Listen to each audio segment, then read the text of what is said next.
नमस्कार सर, पहले तो सर आपका हमारे चैनल में स्वागत है। सर हमारे दर्शक देख रहे हैं, एक बार अपना शुभ नाम और अपना परिचय, अपना विद्यालय कहाँ पर स्थित है सर बताएं।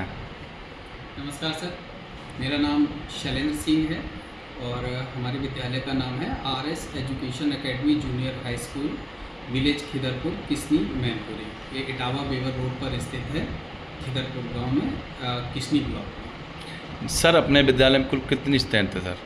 सर इस समय स्ट्रेंथ अपने विद्यालय में लगभग 200 के आसपास है। 200 प्लस। जी सर। कहीं ना कहीं देखा जाए सर 200 प्लस में कुछ बच्चे ऐसे होंगे जो पढ़ने में बहुत परफेक्ट होंगे, कुछ बच्चे ऐसे होंगे सर जो पढ़ने में वीक होंगे।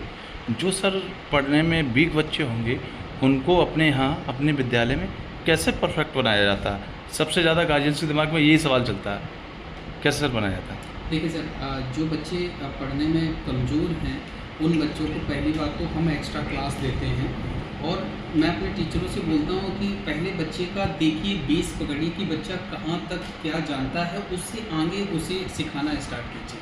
तो हम कोशिश करते हैं कि बच्चा जिस लेवल पर है उस लेवल से उसे उठा के आगे सिखाया जाए। सर अपने विद्यालय में कुल स्टाफ कितना है? स्टाफ में सर इस समय 11 टीचर हैं हमारे पास, जिसमें से 3 जेंट्स हैं और बाकी छोटे बच्चे हैं तो लेडीज़ अच्छी तरीके से मैनेज कर पाती हैं, तो बाकी लेडीज़ स्टाफ है मेरे पास। सर देखा जाए कहीं ना कहीं तो अपने देश में टीचर को भगवान का दर्जा दिया जाता है। कैसे जब टीचर अच्छा, तो हमारे सर्वे के आधार पर एक समस्या निकल के आई है सर, कहीं ना कहीं देखा जा रहा है कुछ टीचर ऐसे होते हैं जो अपने काम को बाखूबी समझते हैं और कुछ टीचर ऐसे होते हैं जो अपने काम को बाखूबी नहीं समझ, सिर्फ सैलरी और वॉच की तरफ देखते हैं। और कुछ टीचर ऐसे भी होते हैं सर कि जो क्लास के ख़त्म होने के बाद क्लास में नहीं ठीक पढ़ाते हैं, उसके बाद अलग कोचिंग पढ़ाते हैं। तो उनके लिए आप क्या कहना चाहते हैं हमारे चैनल के लिए? देखिए सर, ये बात बिल्कुल सही कही है कि सबकी मेंटालिटी एक तरीके की नहीं होती है। तो इसी वजह से सर मैंने अपने स्कूल के पूरा स्कूल सीसीटीवी कैमरे से जो है वो कवर कर रखा है। यहाँ तक कि रूम्स में भी सीसीटीवी कैमरे लगे हुए हैं जो ये सुनिश्चित करते हैं कि हाँ टीचर हमारे पढ़ा ही रहे हैं, ठीक है। क्योंकि अब देखिए हम हर वक्त हर कमरे में नहीं देख सकते कि कौन टीचर क्या पढ़ा रहा है और सबकी मेंटालिटी भी सर किसी की नहीं लिखी होती कि इसकी पढ़ लेंगे इस टाइप की है। तो सर उसके लिए हम सिक्योरिटी जो है वो टेक्नोलॉजी का इस्तेमाल करते हैं और प्रॉपरली उनसे वर्क कराते हैं। और जो टीचर अलग से अपना ट्यूशन पढ़ाते हैं तो सर इसमें वो अपना एक्स्ट्रा मेहनत करते हैं, मुझे इससे कोई आपत्ति नहीं है। वो अलग से स्कूल के बाद अगर अपना कोचिंग लेते हैं तो सर मुझसे कोई परेशानी नहीं होती पढ़ाई में। सर इस रो पे काफ़ी विद्यालय हैं तो कंपटीशन का समय है, कंपटीटर ज़्यादा है सर, तो अपने विद्यालय में ऐसा क्या व्यवस्थाएं हैं जो कोई गार्जियन अगर एडमिशन करवाना चाहता है तो क्या ऐसी व्यवस्थाएं हैं, सुविधाएँ?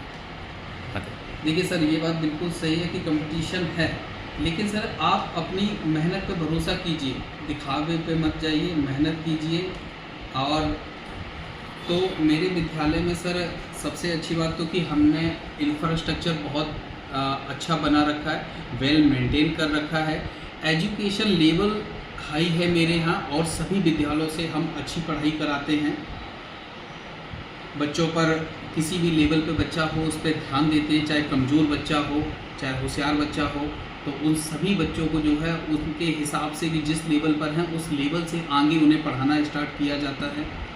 तो यही कारण है सर, हम लोग पढ़ाई अच्छी करा रहे हैं, टेक्नोलॉजी का इस्तेमाल कर रहे हैं, कंप्यूटर्स लैब है, कंप्यूटर बच्चों को सिखा रहे हैं, प्रोजेक्टर के माध्यम से वीडियो क्लासेस भी बच्चों को दी जा रही हैं, सीसीटीवी कैमरा से पूरा परिसर विद्यालय परिसर सिक्योर्ड है और बढ़िया सर क्या नाम है इंफ्रास्ट्रक्चर है, प्लेग्राउंड है बच्चों के लिए, ले जाने व ले आने के लिए गाड़ियों की व्यवस्था है, ये व्यवस्थाएं हैं सर। सर मेरा एक पर्सनल सवाल आपसे सर, जो गार्जियंस अपने बच्चों को विद्यालय में भेजते हैं वो गार्जियंस विद्यालय के ऊपर निर्भर रहते हैं कि हमारा बच्चा विद्यालय में जा रहा कि पढ़ाई से पढ़ेगा, क्या मैं सर आपसे पूछ रहा इतने विद्यालय की जिम्मेदारी रहती है, क्या पढ़ाई में उतनी गार्जियंस की जिम्मेदारी नहीं होती? क्योंकि विद्यालय में बच्चा उसी समय तक रहता है, उसके बाद सारा दिन घर रहता है, तो इतनी जिम्मेदारी गार्जियंस नहीं रहती सर, क्या करना? बिल्कुल सर होती है।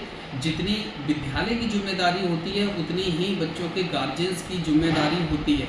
देखिए हमारे पास बच्चा 4 या 5 घंटे रहता है, हम 4-5 घंटे में बच्चों को बहुत सी एक्टिविटीज़ सिखाने की कोशिश करते हैं उन्हें बताते, लेकिन उसी चीज़ का अगर घर पे रिवीजन कराया जाए, जिसे हम होमवर्क कहते हैं, भाई हम लोगों ने सिखाया बच्चों को चैप्टर कॉन्सेप्ट सिखाए, उसके बाद उसी पर आधारित उनको होमवर्क के लिए क्वेश्चंस दिए, तो अगर वो क्वेश्चंस बच्चा दोबारा कर रहा है, इट मीन्स उसका रिकॉल हो रहा है, उसे याद हो जाएगा। अगर सर वो होमवर्क प्रॉपरली बच्चा नहीं कर रहा है, माँ बाप उसकी हेल्प नहीं कर रहे हैं, तो सर हम तो अपनी कोशिश कर रहे हैं, सिखाने की पूरी कोशिश कर रहे हैं। अब जो एक बच्चा जो प्रॉपरली काम कर रहा है, जाहिर सी बात वो बच्चा होशियार होगा, उसके माँ बाप अगर मदद कर रहे हैं उस बच्चे की, और जो बच्चा सर होमवर्क नहीं कर रहा है, तो सर जितना स्कूल में सिखाया जा रहा है उतना सीख रहा है। और ह्यूमन नेचर है सर कि हम लोग सीखने के बाद चीज़ों को भूलते भी हैं, तो अगर हम चीज़ों को रिपीट करेंगे तो हमें ज़्यादा समय तक याद रहती हैं। तो वही सर कॉन्सेप्ट है कि बच्चों को अगर बाद में होमवर्क कराया जाएगा, उन्हें रिपीट कराया जाएगा, तो उन्हें ज़्यादा समय तक याद रहेगा, और नहीं तो हमने सिखा दिया तो बच्चे सबको समय बाद भूल जाएंगे। कहीं ना कहीं देखा जाए सर, तो बच्चे के पीछे असली भूमिका उनके गार्जियंस की होती है कि बच्चे पे फोकस करना चाहिए, ये नहीं विद्यालय ऊपर निर्भर रहना चाहिए। तो सर हम अगर एडमिशन के लिए अगर कोई व्यक्ति आपसे जुड़ना चाहता है या एडमिशन कराना चाहता है, कोई शिकायत विद्यालय के रिलेटेड होती, तो एक बार हमारे दर्शक देख रहे हैं, तो एक बार अपना कॉन्टैक्ट नंबर और अपना विद्यालय कहाँ पर स्थित है सर, पूरा एड्रेस बताइए सर लोगों। देखिए सर, ये बात बिल्कुल सही है कि माता पिता की भी अहम भूमिका होती है। मैं एक छोटा सा उदाहरण देना चाहूँगा। एक छोटी सी स्टोरी है।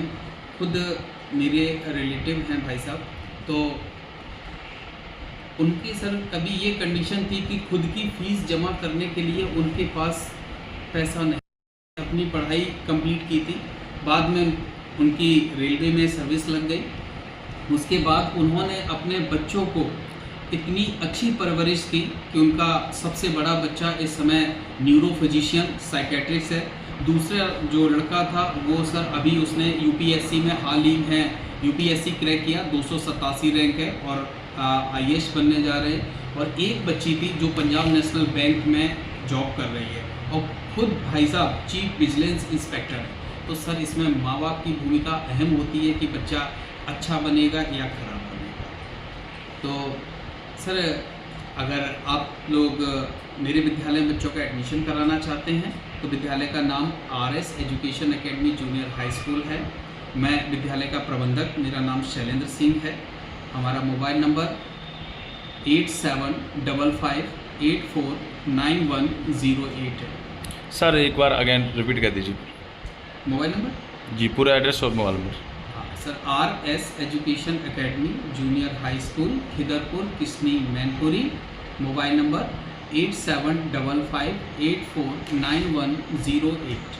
थैंक यू सर, आपने अपना कीमती समय दिया। नमस्कार सर। धन्यवाद सर।